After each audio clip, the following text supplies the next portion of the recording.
अस्सलाम everyone, I do not have any case update क्योंकि अभी भी हम 24 दिन बाद उसी मकाम पे खड़े हैं that we have no idea as to who what when why was murdered, but there's definitely a security update which is कि our car was followed today and we were discussing on the way only कि हमें हमारी request पे एक अदद security allot हुई थी by the nearest police station और वो रोज आ रही थी, but since yesterday that police is not here and हम यही बात कर रहे थे कि we will call in the morning and complain कि विदाउट एनी नोटिस सिक्योरिटी यहाँ से क्यों चली गई है.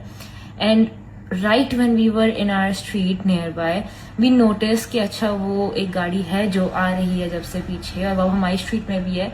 And right when we were like slow a little तो वो गाड़ी हमें पास करके आगे जाके खुद स्लो होती है and it's making a U turn which was suspicious क्योंकि वो यू टर्न पहले ले सकता था अगर जो भी बंदा था, बट वो हमें पास करके यू टर्न कर रहा था. So baba got that six sense and he was like कि मैं गाड़ी नहीं रोक रहा है. उन्होंने भी फौरन घुमाई एंड गली से गाड़ी निकाल ली and we went to the main road and then we were taking U turns to make sure कि हम we lose the track and whoever is falling just is no longer following us. And then mom calls me because वो ऊपर gallery में खड़े होकर हमारा wait कर रही थी. तो शी टेल्स अस कि हाँ वो गाड़ी पीछे आई थी एंड देन न्यूटन करके पीछे निकली है. And then there is another car, it's probably a V8 white colour की, वो आके गली में रुकी रही एंड देन जब पीछे से बाइक आई तो वो गली से निकल गई गाड़ी बिकॉज बाइक पे हमारे जानने वाले साथ साथ आते हैं. So they are people who are with us. So वो उनको देखा तो वो V8 भी निकल गई.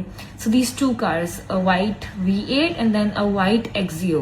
व्हाट बाबा डिड वाज उन्होंने फौरन कॉल कर दी थी and to think it of I think in 15 to 20 minutes police की मोबाइल नीचे आ गई है and it's there right now as well. So that's a thankful thing कि that was a prompt action. I don't know if this was recce और it was someone following us. कुछ भी हो जाए, आवाज जो रजा के लिए उठ रही है वो तो बंद